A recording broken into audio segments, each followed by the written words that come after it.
সরকারের যে মহান অবদান, সরকার আমাদেরকে ব্যবহার করেন। আওয়ামী লীগ সরকার দীর্ঘ 17 বছর আমাদেরকে শুধু শোষণ করেছে। একটি কথা বলার যৌক্তিক কারণ আমরা কোনো রাজীনামা বানাতে পারি। 24-এর কথা প্রথমে সময় আমরা বুঝেছিলাম, এই 24-এর ফলে হয়তো আমাদের ভাগ্য খুলে গেছে। আমরা যে রাজীনামা থেকে বঞ্চিত হয়েছি, আমরা কিছু হয়তো পাবো।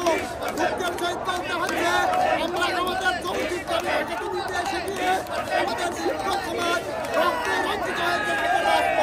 ভাই প্রায় আপনার 40 মিনিটের উপরে জ্যামে বসে রয়েছি, ছাড়বে কিনা জানি না। আপনার রোড এক পাশ বন্ধ করেন, এক পাশ চালু রাখেন, তাতে যাত্রীদের সুবিধা হয়। তো দুটো পাশে বন্ধ রাখতেছে। এখন ওরা তো ওদের আন্দোলন করবেই, করবে, দিন যাই রাত হবে, আর আমরা তো বসে রয়েছি অনেক ভোগান্তিতে। ছাড়বে কিনা তাও জানতেছি। আমি এই আন্দোলনকে কেন্দ্র করে, এটা আমাদের পুলিশের অত্যাচারের স্মারক। আমাদেরকে যেভাবে অত্যাচার করেছে সেই চিহ্ন হিসেবে যেদিন প্রজ্ঞাপন আসবে, ওই দিন আমি এই শার্ট গায়ে থেকে খুলবো। তার আগ পর্যন্ত না।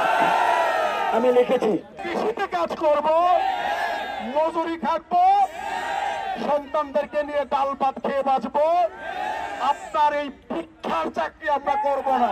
আমরা আপনাকে সুযোগ দিয়েছিলাম, আপনি সুযোগ নেন নাই।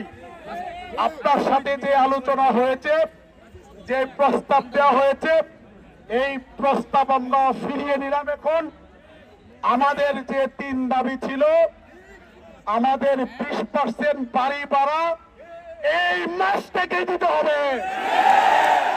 কোনো হেঙ্কি বেঙ্কি আগামী বাজেট চলবে না। টাকা পয়সা কোথায় থেকে আনবেন এগুলো আমাদেরকে বইলা লাভ নাই। লক্ষ লক্ষ কোটি টাকার অস্ত্র কিনতে পারেন, প্রকল্পের নামে লুটে পুটে খেতে পারেন। আগামীকাল আপনাদের মন্ত্রী হয়ে আসবে, তাদের জন্য আপনারা গাড়ি কিনতে পারেন।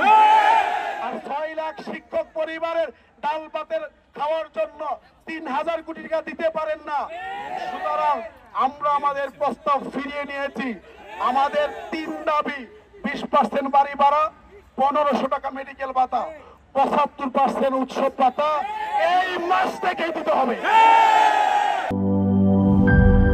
জীবনের সাথে চলে high five, all time healthy life. নিশ্চিন্তে খান স্বাস্থ্যকর অল টাইম পান, অল টাইম হেলদি লাইফ।